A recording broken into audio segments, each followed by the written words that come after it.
Have you used the pistol any point of time in your life, sir? See, if it is integrity, no one can question Davidson. But the day I am posted to intelligence, people become uncomfortable. Why? There was an input from Andhra Pradesh about the possibility of causing a blast in Chennai. In Mahbub Nagar, Andhra police stumbled upon thousands of rocket launches. And where did they come from? Ambattur, industrial estate. Till we saw the boat go up in flames, just holding on to the boat. What have I done to deserve this? This kind of questions keep on arising. Now, who you are? Are you a good cop or bad cop, sir?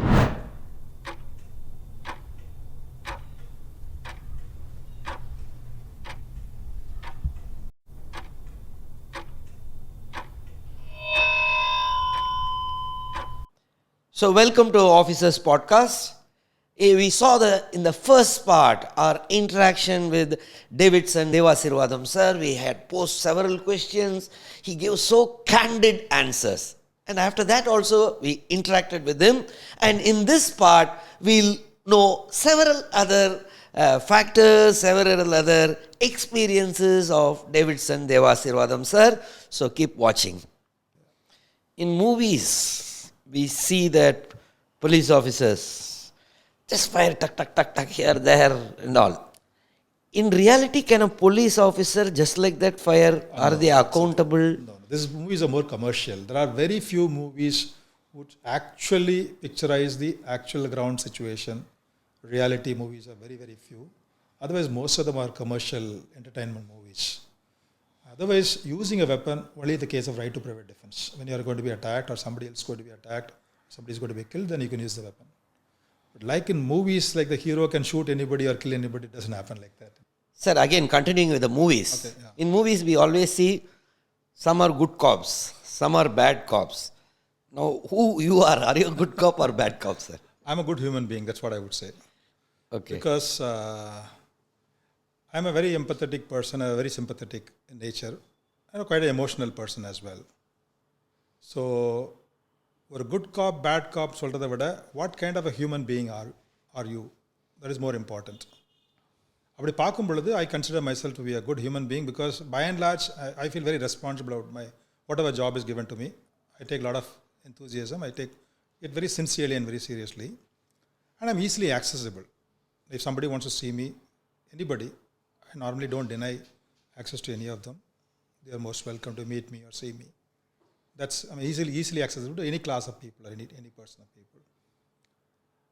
Another thing I can say about myself is that I have a sense of accountability in me always. இது தப்பு பண்ணிட்டோமே, இது நடந்துருச்சே, நடக்காமல் இருந்திருக்கலாமே, this could have been avoided, this could have been prevented, this could have been done better. That guilt will always be there in me. So I would say that I'm more of a very conscientious person. At the same time, good human being would basically, would not like to harm anybody or cannot scheme or cannot manipulate, and that kind of a character basically. So I don't know where good cop or bad cop, where they lie, I do not know, right? You are someone, yes, you cannot manipulate. That's what I hear. I also have a lot of friends in the police circle and all. But they also say you are someone who will call a spade a spade. Yeah, you won't use politically nice statements. Yeah. Where it started? I think it's in my blood, and it started very early in my life. Because I keep, a lot of officers have been telling me, sir, everything is fine. But please control your anger, control your tongue, and don't react. Don't talk to people instantly, immediately, so bluntly. I keep telling them, I've been trying, but it doesn't work. So I was just trying to reflect on myself. Why is it happening? For example, I think I am the last child in the family. We have 7 brothers and sisters. So you're the most pampered child. At the same time, you're the most suppressed child. So you need to fight against your parents and all your siblings to stand up in the house. Anywhere. That's number one. Probably it started somewhere there. And my cousins, neighbors, my father's elder brother's family, all that. With everybody, you have to literally fight and stand up. The first streak of rebel in me, or what? Not the rebel. I would say that somebody who can challenge and question, call a spade, was very early when I was 6 years. To whom? the headmaster of the school. I was in first standard. There was a fight between me and another boy who happened to be the relative of the headmaster. I was also related to the headmaster through his wife. So in a fit of anger, he beat me up. I beat him back so badly. Then That boy. I gave it back to him. He was the one who started. I gave it back to him and pushed him against the wall. Thankfully, he did not break his head. Some swelling happened. So immediately this boy cried and went and told his relative, the headmaster. He came with a stick and started whacking me there. I caught the stick.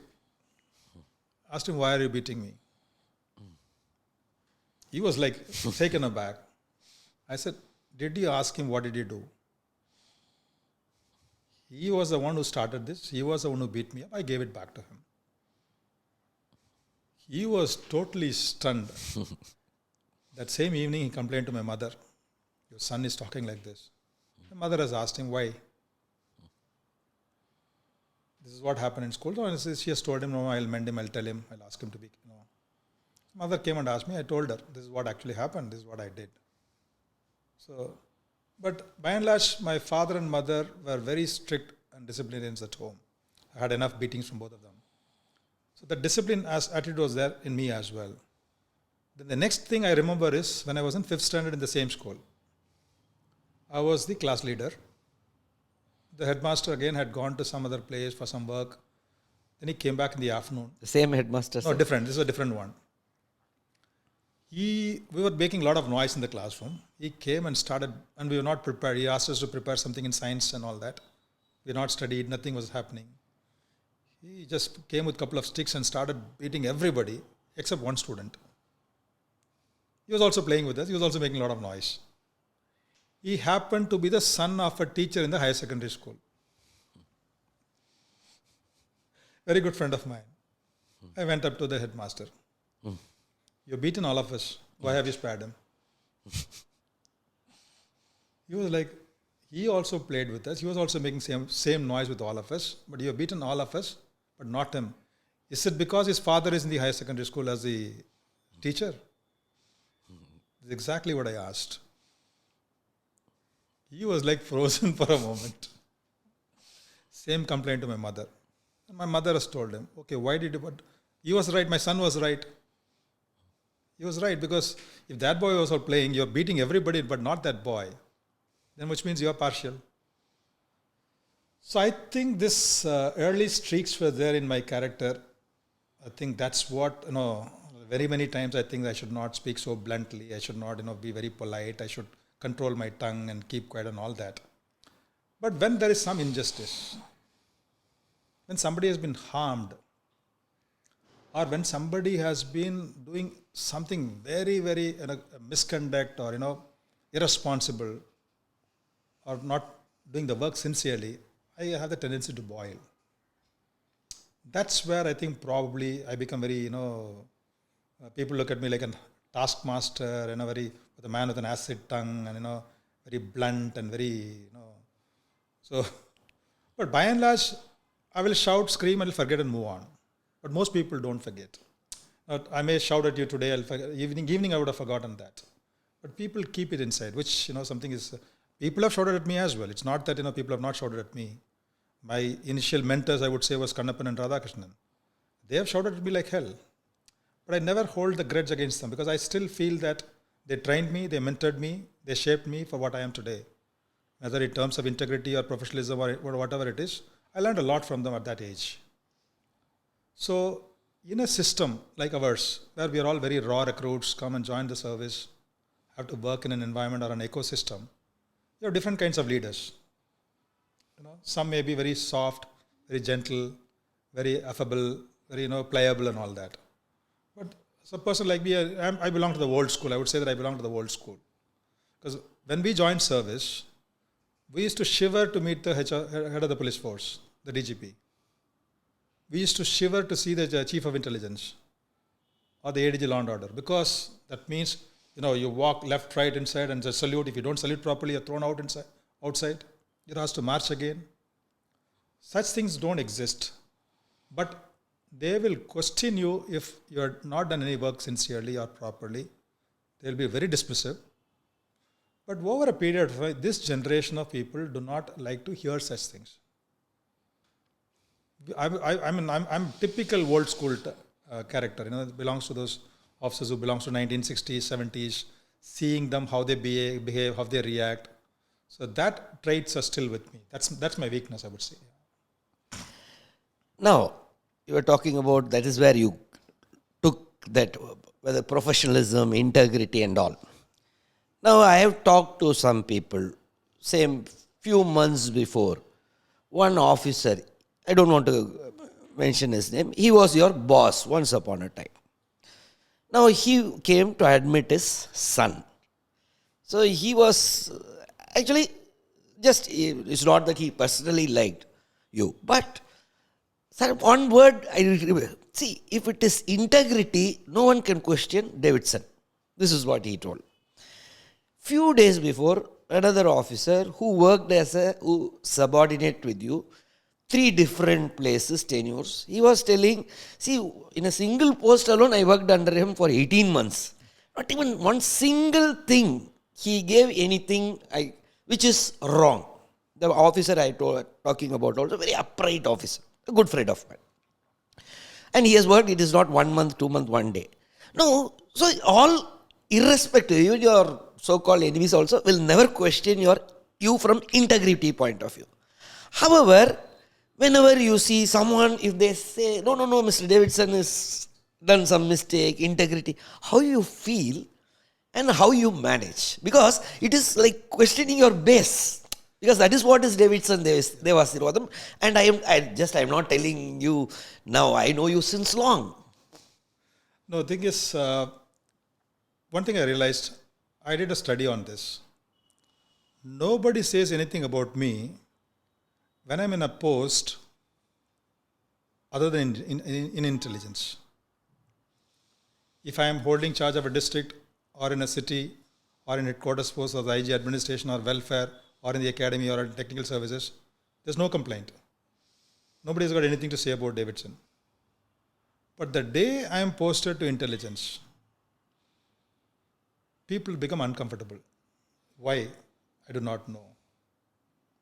The same Davidson is okay if he's in some other post. But in the moment I go to intelligence, that's the time, oh, he's a man of doubtful integrity, he's not right, he did this, he did that. When he was here, he did that. All this kind of starts. So it was hurting me. When it actually started in a very big way, these times and all that, it really hurt me a bit. But after a point of time, I realized, okay, when you're in public service, you'll have to put up with all this. You can't be sitting and brooding over all this. Because anybody in public service is, open to this kind of criticism, open to this kind of slander and all that, especially in an era of social media and all that, we'll have to go through this. We have no other choice. And then again, there are people within the department who are scheming, manipulative, which I am not. I'm a person who will just be very blunt on the face, fight on the face, say it on the face and move on. And just forget about it.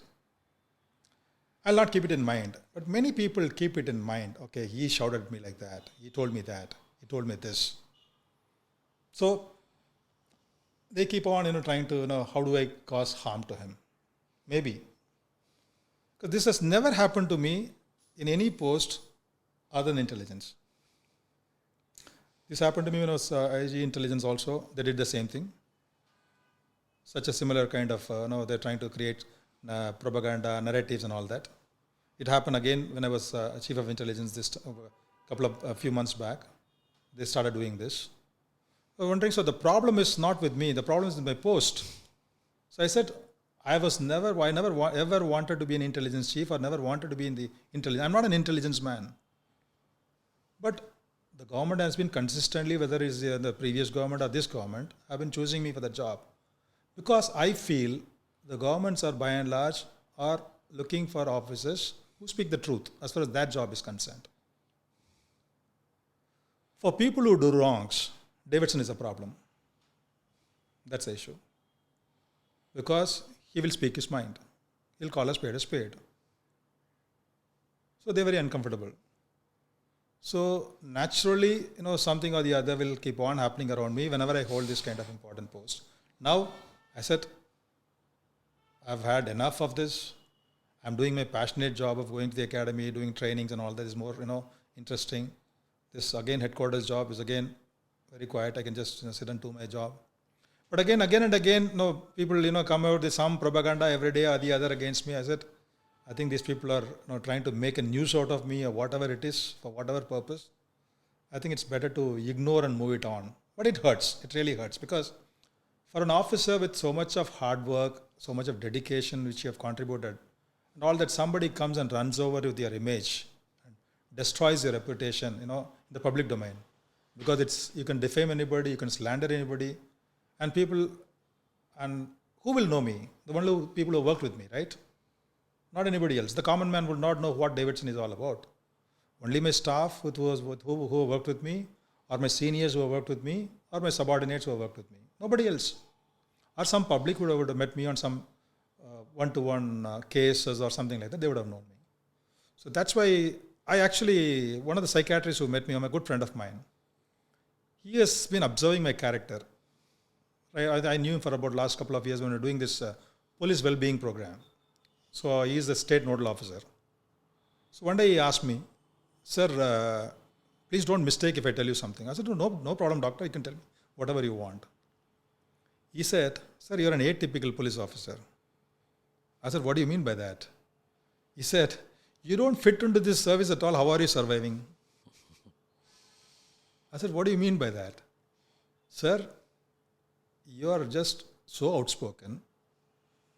You call a spade a spade. You don't mince words. How are you surviving in the system? I said, I have no answers, doctor. I've survived for 28 years. I have to survive for another 5 more years to go. He said, a psychiatrist was observing my character. He said, sir, I have known so many police officers, I've been reading so many police officers, but you are atypical. You don't belong to this at all. Because I take that power doesn't get into my head. Anybody can walk into my room, anybody can, share their problems. I may be dismissive sometimes, I may look a little arrogant sometimes and all that. But I would listen, I would give a patient hearing. If it cannot be done, I'll bluntly say, it cannot be done, go. That's all, simple. If it is genuine, if it is legal, if there is any worth in pursuing, please come to me. Otherwise, please don't trouble me. But it can be my best of the relatives, my close friends, whoever it is. When I say no, I say it with authority. So saying no is not an easy thing for many people. For me, it's the easiest thing I can do. So that is a problem. Now you told intelligence. Yeah. In fact, now you mentioned about intelligence is the issue. And you are the one who left intelligence because to get away from that post, you went to Kosovo. Yeah. But however, I feel you are always in intelligence. And I think at least a good number of years, and which is one of the I always feel from the outside point of view, intelligence is the key thing. I think you were SP, DIG, IG and head of intelligence. Now, why? Is it just because you talk only truth because of that? Because irrespective of the government, they chose you. I'll tell you for each of the posts. First time when I was posted as SP Special Branch, totally unexpected. That time I was known as a very good field officer. My 2 years experience in Coimbatore, 2 years in Kadalur. And I never ever thought that I would land up in a job like intelligence. My people whom I looked up to at that point of time was Mr. Walter Devaram, Mr. Vijay Kumar, Mr. Kannappan, and these kind of people. So these were my role models. And one day I got a call from Mr. Tamarikan. He was the SSB then. He said, Davidson, congratulations, you've been posted as SP Special Branch. I was literally in tears. I said, sir, how do I get out of this job? I don't want to join. That's not my cup of tea. I cannot do that. I don't want to. No. You've been handpicked, so get ready, come and join. Then I called up some of the officers, sir, I don't want to. I'm very happy in the field. Even if you send me to some other district also from Kadalur, no problem. But I don't want to hold on to an intelligence job, which is not my domain, not my core area of work.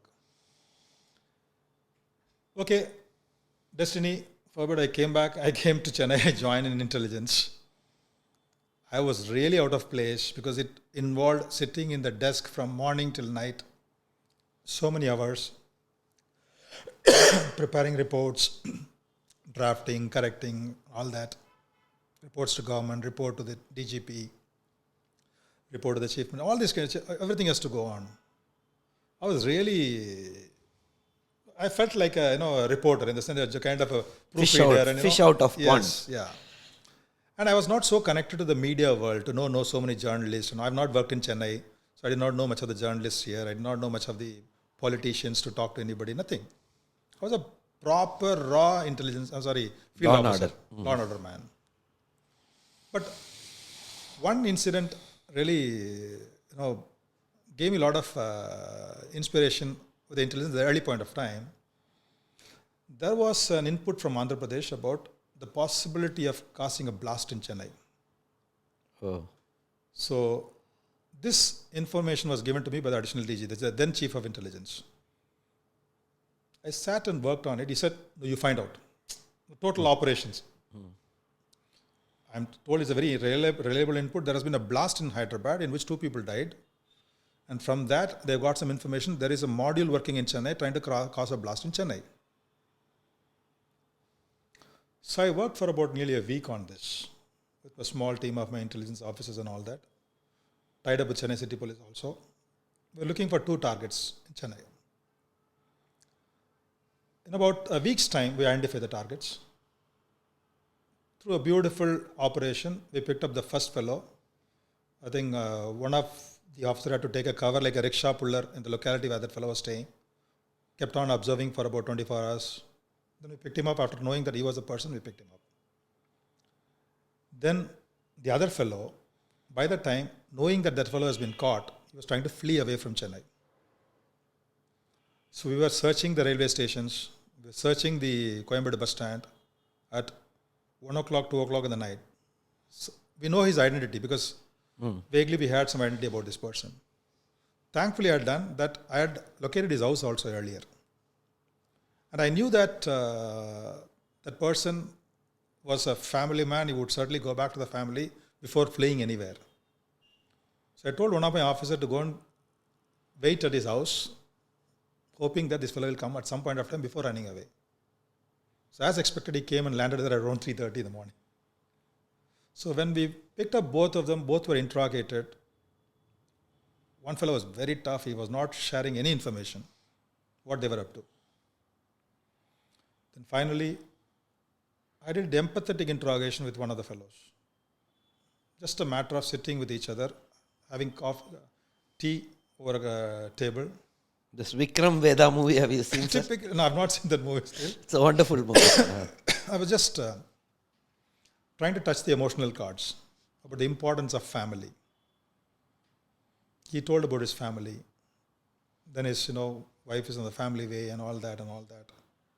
I said, now imagine your life in prison for whatever you are doing. You think you can connect to your family and get back to your family? Do you want this life or you want to behave like this? After some time, he started crying profusely. So then I sat with him further and he gave me the list of people across the state, more than 20 fellows from different districts. So I had to sit there, call all the SPs, pick up this fellow, pick up this fellow, pick up this fellow. Nearly about 20-25 were rounded up and then a case was registered and they were all arrested and remanded here. And there was a plan? There was a plan. We seized about 8 kgs of explosives somewhere in Tanjavur district, yes. This was in 2002. So that was the most satisfying time, even in a job which I did not like. Because that involved real, good, professional policing work. I could feel that happiness that, okay, we have averted something. That was there. Then, of course, I ran away all the way to Kosovo in 2003-4. Kosovo was a different experience. So again, 4, 5 and 6 again, 2006 again, after the change of government, again I was posted as SPQ branch. I was desperately trying to send the feelers, messengers everywhere. Please don't post me back to intelligence. I don't want to go. Send me to a district. Only proper district I've done is for 2 years in Kadalur. I was a very few short time in Karur and Kanchipuram, but I will be very happy to go to any big district. You give me any troublesome district, I would like to go. I'm not asking for paradise. I'm just asking for a troubled place where I can go and work. So that also did not happen. They posted me to Q branch. I was very, very remorseful at that point of time, very unhappy. So went and joined. Not a great team at that point of time. The top was not very, it was not a very professional team that time. But the challenges of issues that were developing in Sri Lanka was quite threatening. So I was given a lot of freedom and independence to function. We had a nice team of officers with me, good sub-inspectors, inspectors. We worked with that excellent team. So every day we were on operations, trying to identify, any Sri Lankan LTD cadres coming into the state or anything like that, working on that. Then there was an incident in which, because we look after we follow the Maoist also. In Mahbub Nagar, Andhra police stumbled upon thousands of rocket launches. Mm-hmm. And where did they come from? Ambattur, industrial estate. So, this case... Rocket launches manufactured from Ambattur industrial estate and sent to Mahbub Nagar. Mm-hmm. So, Chennai City Police, they did some recce the whole place with 2,000 policemen, and they came back and said, no, we are not able to locate where it was done. So, there's a case transferred to Q branch CID. I was asked to take up the case. I took my team. I asked for a sample of the rocket launcher from the Andhra police. They gave me the piece of that rocket launcher. We know the product had gone from Ambattur Institute. It's known for fabrication of this kind of material. We dismantled the entire rocket launcher. I gave it to my inspectors. Take each one piece. Use whatever methods you want. Identify from which place this part has been manufactured. Then we'll get the breakthrough. This is not my idea. This was a common man public idea. I called for the public of Ambattur Industrial Estate, some lathe workers and all that. I asked them to come to the DC's office, or not the DC's office, or the police station. I had a sitting with them, displayed the entire parts. So one person who was known to one of my relatives, he just looked at it and he said, sir, in the Telugu, I asked them to go to that street, you will get it there. Mm-hmm. I was so happy. I said, okay, right, focus on this street, take the parts, explore and find out. One inspector, he did a very smart job. He took 2 college boys, took them along with him because he didn't want to disclose his identity. So he gave the sample to him. He went to one of the factories. The college boys, they went inside. We are doing a project for college. We want to get something like this. So the person who fabricated the whole thing, he said, how did he get hold of this? This was made by me. Similarly, the inspector called up, sir, one location identified, the remaining in the process. So immediately we swooped on the whole place and just, completely surrounded the whole place and just started searching if there is any other materials there. That man fainted, the owner of the factory. We asked him what happened. So he said, somebody came from Andhra Pradesh, sir. He asked thousands of these pieces of this. I got this made and delivered to him, sir. So I made only one of this piece. But he has also given orders for other different parts in different areas. He told the remaining factories. So in about 24 hours, we completed the search of all the places. And everything matched. Next, this fellow had also opened a lathe in Ambattur Industrial Estate. By the time the media was blaring with this news, rocket launcher case and all that, Chennai city is making searches, all kinds of things. By this time, this Maoist had escaped from Chennai. So he broke open his lathe factory and just took all the documents and found out his address in Avadi, a rented house, where we searched inside the house was a small, making arms and all that, everything. So finally, it turned out to be a character who was underground from 1992 onwards. 1992, he went underground and he was given this project by the Maoists to prepare rocket launches. So later he surrendered to the Andhra Pradesh police. I went for an interrogation of this fellow there. So I asked him, very sure that this is all successful experiments. He was saying very confidently, sir, we could have blasted so many police stations in Andhra Pradesh. I've tried, I've experimented in the forests. Its trajectory is there, everything is there. So we were very lucky the concerned was caught by the Andhra police, and also we were able to make a breakthrough in that case. That was a very, again, Q branch, though I went there without much interest and all that, this was a great, I would say that one of the wonderful investigations which we did. And the biggest achievement was the Coast Guard, the Eastern Command, they had caught a LTTE boat off the coast of Nagapattinam around, February, of 2007. So they got the LTTE cadres. There were two active cadres. One was an intelligence guy, other is a suicide tiger, who had the suicide vest on his body. Mm-hmm. And there were about 4 or 5 other occupants of the boat, mostly fishermen, some Tamilians and some Sri Lankans. The boat was brought to Chennai Harbour along with the Coast Guard vessel. So immediately it became a big news. LTTE cadres picked up with AK-47 and all this on board, and this boat, a lot of chemicals, explosive materials. Such a very alarming news. Again, they said, Q branch take over investigation. I was in the orders of transfer and going on deputation to NCB. I was very curious to get out and just join NCB because I didn't want to be part of intelligence. Actually, I was waiting for my orders. I had got my orders, but this case happened. So the DG and the ADG intelligence said, Davidson, no question of getting relieved. You do this case. I said, sir, I'll do this case. First you finish this case, we will see. Then I had to take this accused on custody. So they were remanded. We took them on custody. The boat was berthed in Chennai Harbour. So there was a naval officer who was also my senior from school. So we had studied a lot of literature on these LTT boats, which are used for suicide vessels. I had read a lot of this internet from the net. I had learnt about these suicide vessels. So both of us kept saying, sir, the shape of the boat looks very funny. It looks very different. The structure itself. Then he said, yeah, David, I also feel the same thing. Then we got the bomb disposal squad, the naval bomb disposal squad, the police bomb, everybody checked. There's no more, nothing, there's no explosive here. Whatever was there was removed. The arms, ammunitions, and the chemicals, everything was removed. And the suicide jacket was everything was taken away. But we were standing in the boat, searching all this, everything was going on for the first day. Second day also, every day we went and saw the boat. Boat looks different, but there's nothing inside. Fine. So everybody had given clearance saying that there's nothing inside the boat. Then we took these fellows on custody. So first day when I went for interrogation in the afternoon, I took the suicide tiger for interrogation. So he was like giving me those very tough looks. I was just, very pleasing smile. I walked, sat in my chair.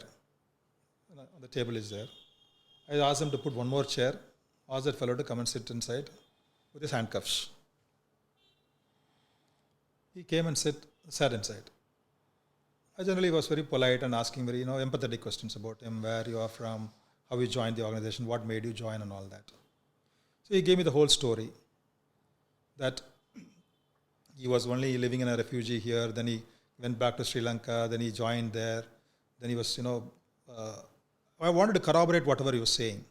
He mentioned me about a Q branch officer who was supposed to have monitored him very closely when he was in the camp and he was shouting at him and all that. I asked that officer to come. So they knew each other. Mm-hmm. So he was really shocked. He thought that I will not call him. I called that fellow to talk to each other. No, you're satisfied? You've seen him? Your anger is over? Yes, right. Then he asked me, sir, you're looking very tough. I thought you were going to thrash me. You're so soft, you're so nice, you're treating me so well, so nicely. I said, you're already under custody. You're handcuffed. Right? There's a case against you. Only thing is we'll have to investigate, lay the charge sheet, conduct the trial, and get a conviction. That's all. He was smiling. Sir, what makes you think that I cannot remove this handcuff? I smiled. Oh, okay. Please remove the handcuff and show it to me. This is after the second day, I think. Every day I used to go and interrogate him from 9 o'clock in the night till about 3 o'clock, 4 o'clock in the morning. So, in about a minute's time, the handcuff was out of his hand. I was like frozen for a moment. I said, how did you do it? He said, sir, you're asking me to do the easiest of things.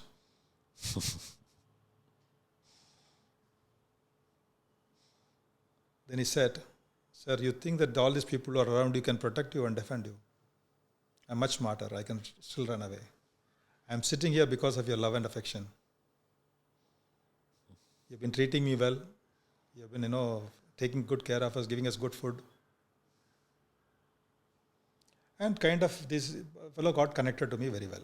So to some extent, some officers were even sarcastically commenting Davidson has got into Stockholm syndrome with an accused. This was the gossip that was going on at that point of time. They were saying, what's wrong with you? You are just sitting and talking to him every day. I said, I feel that something is wrong with the boat. We need to find out. This boy can tell us. Give me some time. That we have checked everything. We have, BDS has checked and all that. No. We need to find out why this boat came this side. What is the mission? What is the purpose? We need to find out. Only 2 people know in the entire crew out of 6 fellows. Only this guy knows or the other guy, the intelligence guys knows.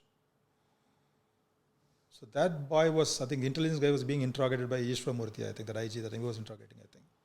So I was interrogating this fellow. It went on like that. 2nd day, 3rd day, 4th day.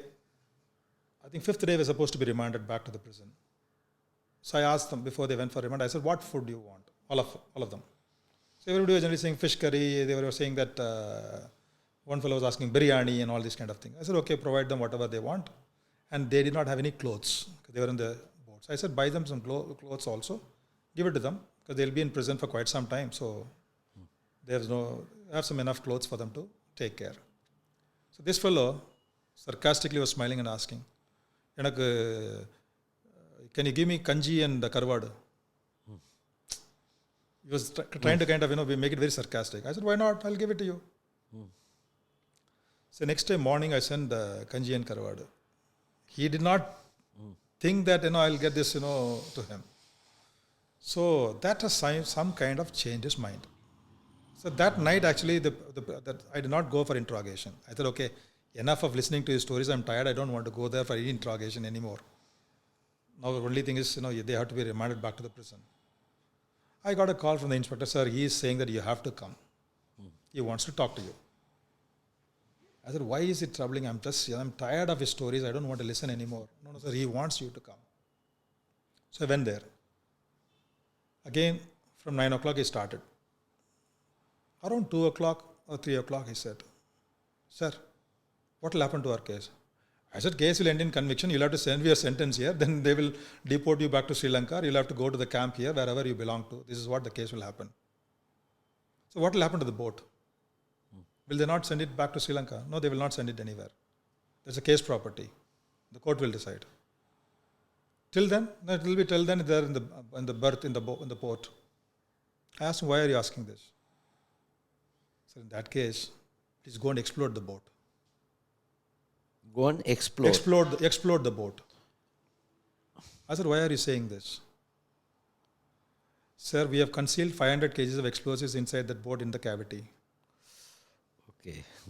It is berthed in Chennai Harbour for nearly 5 days. I said, won't it explode now if somebody tries? Sir, if the positive and negative are connected, it can explode. Why didn't you tell us on the day 1?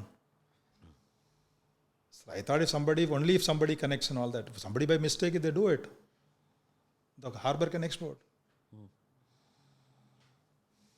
I was like, I didn't believe him.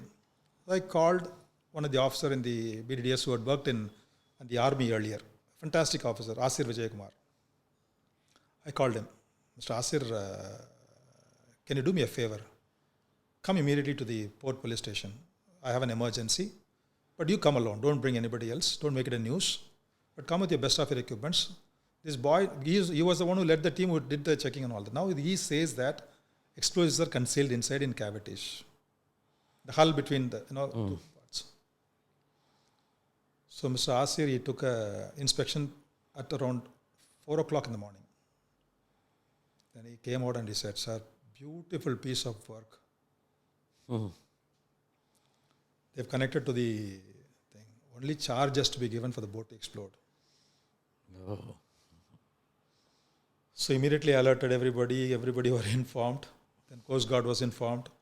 Early morning by 7 o'clock, we started sailing along with the boat to mid-sea. A controlled explosion was organized. Asir Vijay did that. Very, till we saw the boat go up in flames, just holding on to the breath. And you were in some other We boat? were in a Coast Guard vessel watching Coast it. Guard vessel. We were in a Coast Guard vessel watching it. So, repeatedly, though I come to intelligence again and again, there have been some interesting or probably the best experiences I've gone through handling such cases. Like whether it is the attempt of explosion in Chennai in 2002 or the rocket launches or the boat. These are some of the pleasant experiences even people with long-standing experience in intelligence may not have had. So in that way I was very lucky. Though I was there in a very short time, first was 11 months and second was only 8 months, I had this 3 important cases. Then I went on deputation to NCB. I was there for about 5 years. I came back. Then again when I came back they said Davidson is posted as DIG intelligence. I said, my God, what's happening? Why again to this place? So I was there for about a year. Then when I was about to be promoted, I went and requested to the DG, sir, please get me out of this place. I want to put on my uniform and work. And he used to joke, I have no problem. You can put on your uniform and come to office every day in intelligence also. I have no issues. I said, no, sir, I can't sit and work like this. And why intelligence they don't wear? Because they don't want their identity. Yes, exactly. Absolutely, yes. I said, sir, I really don't want to be here, sir. Just send me to a field post. After a lot of cajoling and persuasion, then finally send me as IG West Zone to Coimbatore. I was there for about 18 months. Then because of my family circumstances, I had to come back to Chennai because daughter was in 12th. I had to be there with the family. So I was IG administration. Then again a desk job. But I started learning the police headquarters, the police, at that level of seniority, you had to know all this. So I started, accepting the difficulties of learning the file work, rules, regulations, procedures, government correspondence and all that was settling down, that level of seniority. Then Mr. Kannappan was IG Intelligence, he was about to retire. Only one request I told the then DG, Mr. Ashok Kumar, sir, please, don't suggest my name for intelligence. Sir, I am not made for that job. I am not cut out for that job. I will learn enemies if I go there. I will not want to go there. No. How can I? You're the only officer who has been in intelligence for quite some time. You were DIG, you were SP, Q branch, you were SP, special branch and all that. That's fine, sir, but there are more people. Somebody else will do the job better. Give them a chance, not me. I'm okay in administration also, or you put me anywhere, headquarters, administration, welfare, whatever it is, I have no issues. But again, I was chosen after Kannappan's retirement as IG Intelligence. I had to go there again. That was my 4th tenure in intelligence. And that time also I was because that time was very difficult times.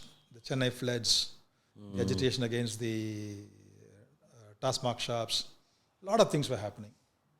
Though I was there only for about 5.5 months, I knew that I would be out at any point of time because kind of little bit of whatever truth you speak will not be accepted or by everybody.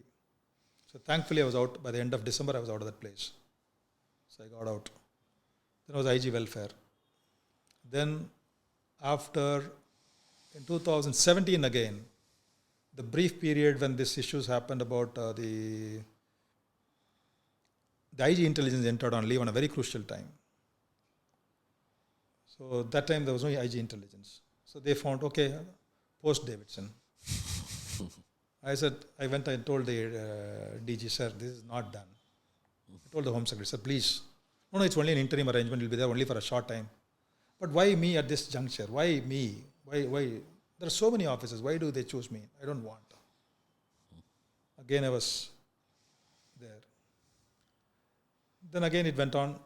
I was for a very short time, only 13 days, thankfully. I left. Then, of course, I was IG Welfare. Then I went to Madurai. Then I came back. I was ADG Technical Services. Then I went to the Police Academy as director. I was the happiest place which I was. Even now I'm holding additional charge. It's nice. Then from there, Election Commission posted me as Commissioner Coimbatore during the elections. So I was there for 45 days. And now they posted me again back as ADG Intelligence because I think this time there's not many officers who've had that experience in intelligence before. That could be one of the reason. And in the state also, they have not trained enough officers to be, do that job. It's the most difficult job to be done in the state. It's a very, very taxing, very stressful, very difficult job because it's seen as a very powerful post.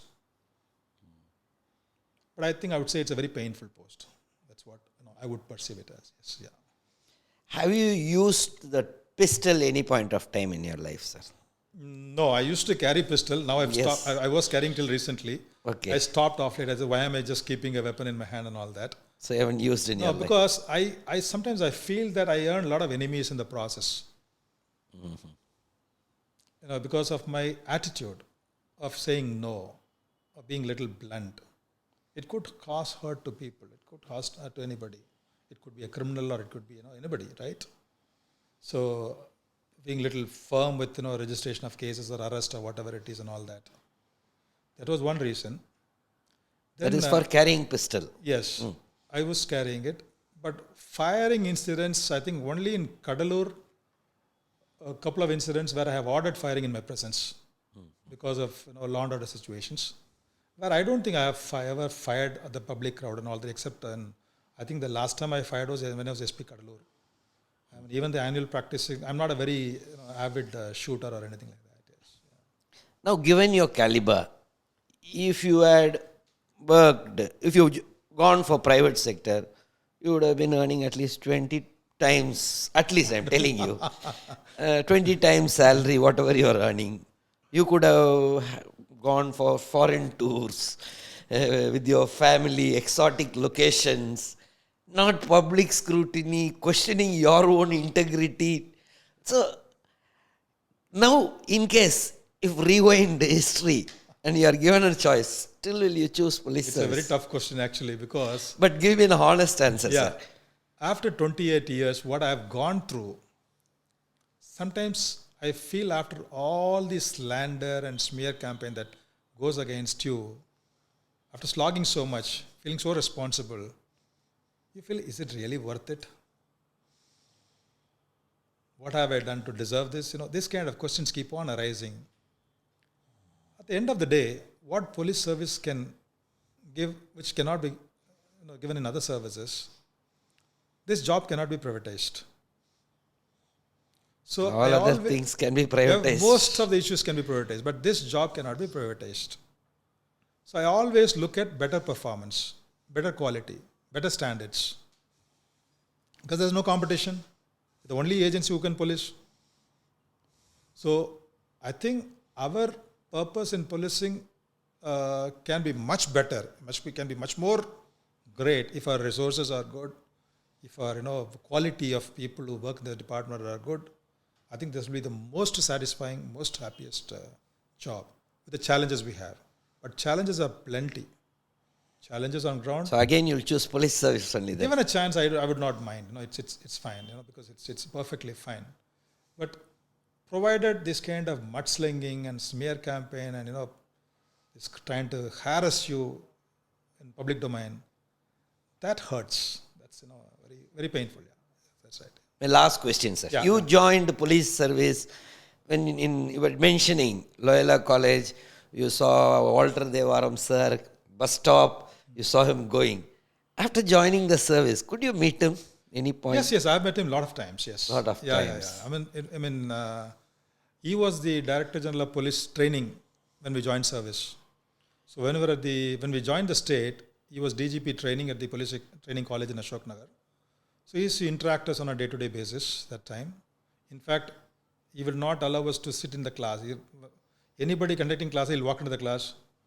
Don't waste the time. They've all learned whatever they wanted to learn in the academy. They've learned all the law. Even if they want to learn more, they will learn. They are qualified enough, they can learn. Send them out. Let them go visit police stations.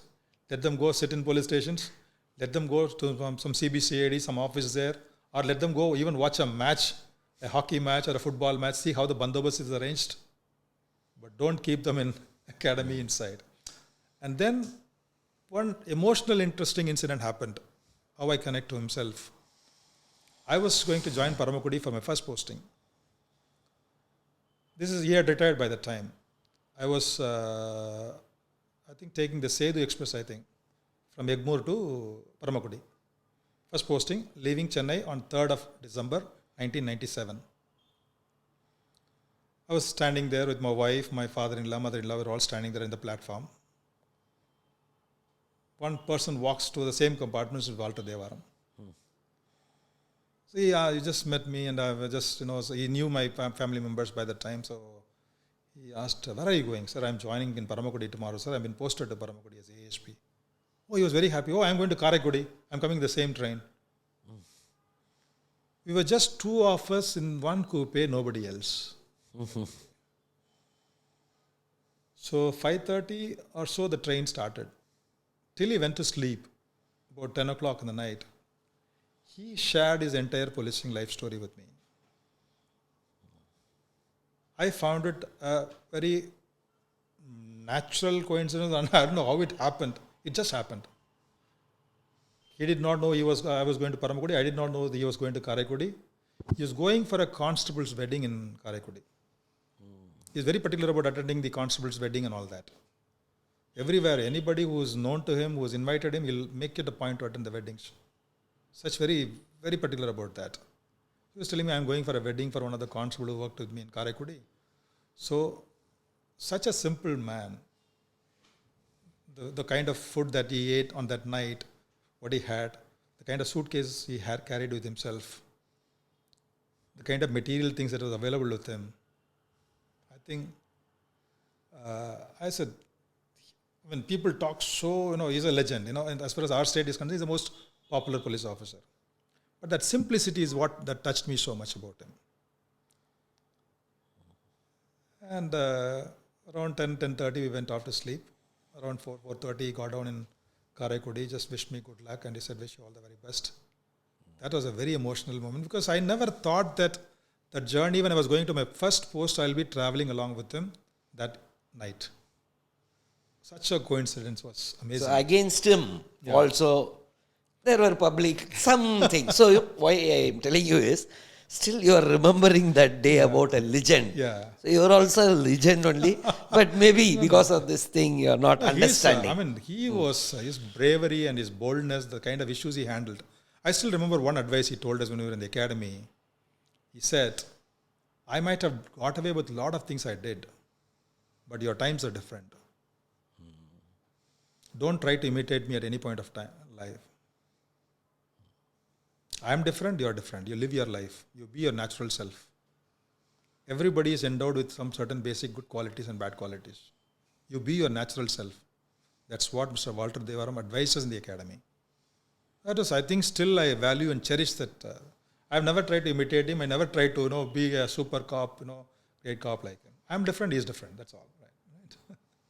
And you are also a legend. Okay. And thank you so much, sir. Thanks, in your sir. busy schedule, just you came and shared so much of thoughts and so much of your experiences, which will be for anyone who watches, public, who do not know the other side of the police. So it will be so useful for all people. Thank you so much, sir. Thank you, sir. Thank you so much for watching this podcast, and you would have enjoyed, and you know how a life of a police officer is. So I hope you would have enjoyed it thoroughly, and I also enjoyed it thoroughly. We'll keep meeting. Thank you from Officers Podcast.